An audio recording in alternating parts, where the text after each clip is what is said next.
अगर आपने कभी एक्सपायरी के दिन ट्रेडिंग की है तो शायद आपने ये महसूस किया होगा कि मार्केट अचानक से 100-200 पॉइंट ऊपर नीचे हो जाता है।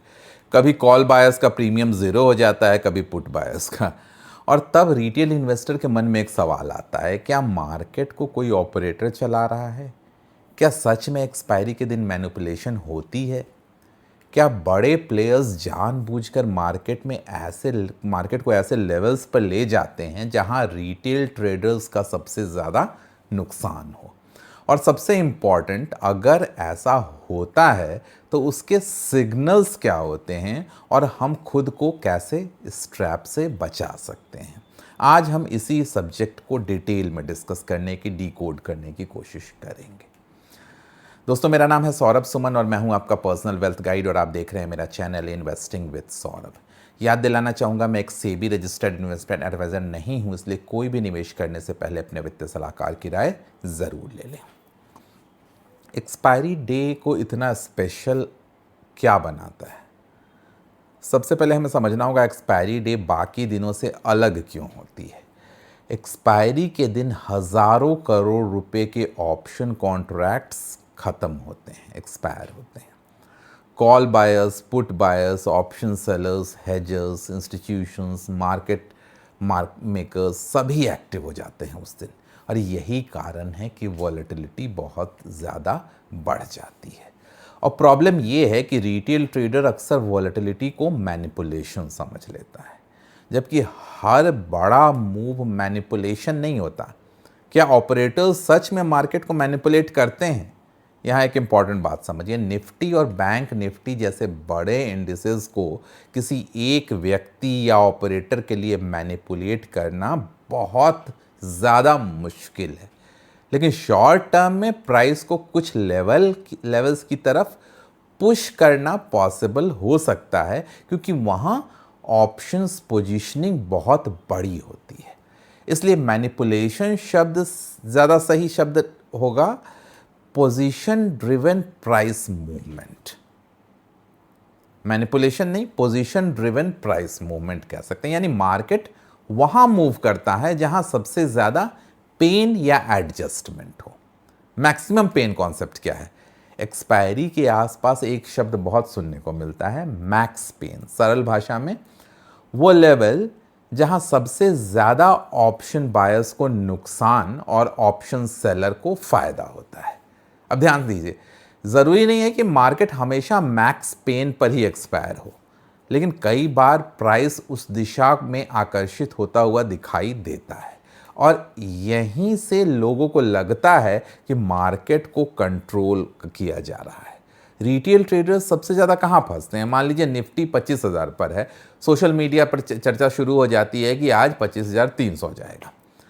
रिटेल ट्रेडर्स कॉल खरीदना शुरू कर देता है, मार्केट थोड़ा ऊपर जाता है, सभी को लगता है रैली कंफर्म हो गई, फिर और अचानक से मार्केट रिवर्स हो जाता है, कॉल प्रीमियम क्रैश हो जाता है। रिटेल ट्रेडर कहता है ऑपरेटर ने फंसा दिया। लेकिन वास्तव में कई बार ऐसा इसलिए होता है क्योंकि भीड़ एक तरफ पोजीशन बना चुकी होती है। मार्केट अक्सर भीड़ को आसान पैसा नहीं देता है। सिग्नल समझिए, ओपन इंटरेस्ट पर नज़र रखें। अगर किसी स्ट्राइक पर बहुत बड़ा ओपन इंटरेस्ट बन रहा है तो वो एक इम्पॉर्टेंट लेवल हो सकता है। फॉर एग्जांपल, अगर 25,000 सी पर बहुत बड़ा ओपन इंटरेस्ट है, इसका मतलब ये नहीं कि मार्केट वहीं रुकेगा, लेकिन वो लेवल इम्पॉर्टेंट रेजिस्टेंस बन सकता है।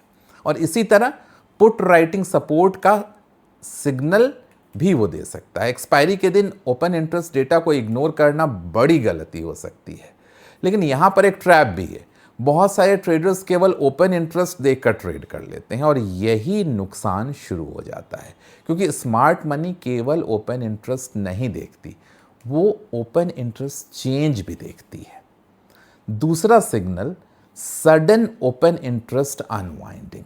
मान लीजिए किसी स्ट्राइक पर भारी पुट राइटिंग थी, रिटेल को लगता है कि सपोर्ट स्ट्रॉन्ग है, और लेकिन अचानक से राइटर्स पोजीशन हटाने लगते हैं, ओपन इंटरेस्ट गिरने लगता है और ये वार्निंग सिग्नल हो सकता है, क्योंकि सपोर्ट कमज़ोर पड़ रहा है।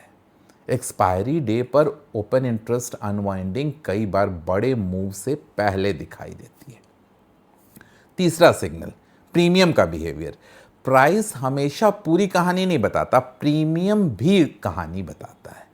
फॉर एग्जाम्पल, मार्केट ऊपर जा रहा है लेकिन कॉल प्रीमियम उतनी तेजी से नहीं बढ़ रहा है, ये सिग्नल हो सकता है कि मूव पर भरोसा कम है मार्केट का। और इसी तरह मार्केट गिर रहा हो लेकिन पुट प्रीमियम कमजोर हो रहा हो तो सावधान रहना चाहिए। प्रोफेशनल ट्रेडर्स केवल प्राइस नहीं देखते हैं, वो प्रीमियम की भाषा भी समझते हैं।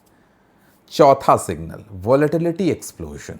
एक्सपायरी के दिन अचानक इम्प्लॉयड वॉलेटिलिटी आईवी बढ़ना या गिरना इंपॉर्टेंट सिग्नल हो सकता है। कई बार ट्रेडर डायरेक्शन सही पकड़ लेता है फिर भी पैसा नहीं बना पाता है। क्यों? क्योंकि इम्प्लॉयड वॉलेटिलिटी क्रश हो जाता है। यानी केवल डायरेक्शन नहीं, वॉलेटिलिटी भी प्रॉफिट लॉस तय करती है।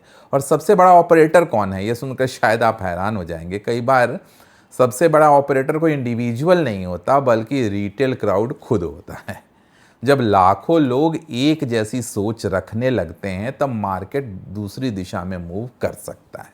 इसलिए हमेशा याद रखिए, भीड़ सही भी हो सकती है लेकिन भीड़ के पीछे आंख बंद करके भागना खतरनाक भी हो सकता है। प्रैक्टिकल एग्जांपल समझिए। सोचिए किसी एक्सपायरी पर 80% रिटेल ट्रेडर्स बुलिश हैं, कॉल्स खरीद रहे हैं, सोशल मीडिया पर टारगेट चल रहे हैं, और ऐसे में थोड़ा सा डाउन मूव भी बहुत बड़ा डैमेज कर सकता है क्योंकि प्रीमियम तेजी से मेल्ट होता है और रिटेल को लगता है कि ऑपरेटर गेम चल रहा है। एक्सपायरी पर खुद को कैसे बचाएं आप? पहला नियम, ओवर ट्रेडिंग मत कीजिए। दूसरा नियम, लॉटरी मेंटालिटी से बचिए। सस्ते ऑप्शंस हमेशा सस्ते नहीं होते हैं, अक्सर वो ज़ीरो होने के लिए सस्ते होते हैं। तीसरा नियम, ओपन इंटरेस्ट, वॉल्यूम और प्राइस तीनों को एक साथ देखिए, एक पिक्चर में देखिए, केवल एक इंडिकेटर पे भरोसा मत कीजिए। चौथा नियम, पोजीशन साइज छोटा रखिए। एक्सपायरी के दिन वॉलेटिलिटी सामान्य दिनों की अपेक्षा काफ़ी अधिक हो सकती है। अगर सेटअप क्लियर नहीं है तो ट्रेड मत लीजिए। कैश बचाना भी एक इम्पॉर्टेंट पोजीशन है। तो दोस्तों, एक्सपायरी के दिन हर मूव मैनिपुलेशन नहीं होता, लेकिन पोजीशनिंग, लिक्विडिटी और ऑप्शन डायनेमिक्स के कारण कई बार ऐसे मूव दिखाई देते हैं जो रिटेल इन्वेस्टर को मैनिपुलेशन जैसे लगते हैं। इसलिए सवाल ये नहीं है कि ऑपरेटर क्या कर रहा है, सवाल ये है कि क्या हम मार्केट की भाषा समझ रहे हैं, सिग्नल्स को पहचान रहे हैं। क्योंकि जो ट्रेडर्स केवल प्राइस देखता है वो अक्सर कंफ्यूज हो जाता है, लेकिन जो पोजीशनिंग, ओपन इंटरेस्ट, प्रीमियम और क्राउड साइकोलॉजी समझता है वो मार्केट को अलग नज़रिए से देखता है। अगर आपको लगता है कि एक्सपायरी के दिन आपने कभी भी ऐसे ट्रैप्स का सामना किया है तो कमेंट बॉक्स में लिखकर ज़रूर बताइएगा। जल्दी ही मिलेंगे ऐसे किसी इंसाइटफुल वीडियो के साथ। तब तक सौरभ सुमन साइनिंग ऑफ।